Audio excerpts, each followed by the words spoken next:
short knife to sharpen one end of a wooden stick. Once he felt it was sharp enough, he bent down and stuck the stick into a groove, using it as a handle to start pumping. He began to move it back and forth.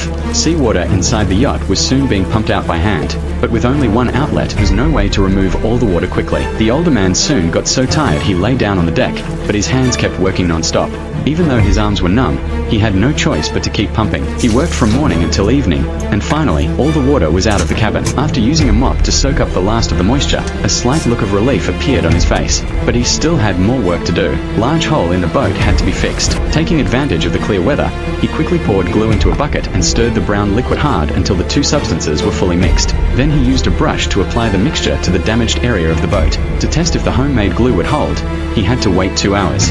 Having worked non-stop, he could barely stay awake, so he grabbed a can of food and started wolfing it down.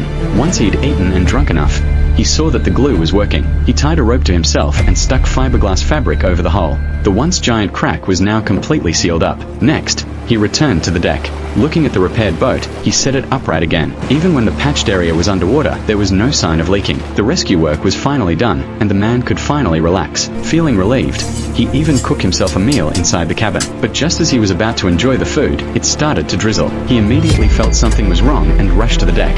Sure enough, dark clouds were gathering in the distance. He quickly went back to the cabin and put on a life jacket. After preparing everything, he climbed back onto the deck to take protective measures in case the yacht got overturned by wind and waves. But with such bad weather out on the open sea, just one big wave was enough to send the man and the yacht into the water.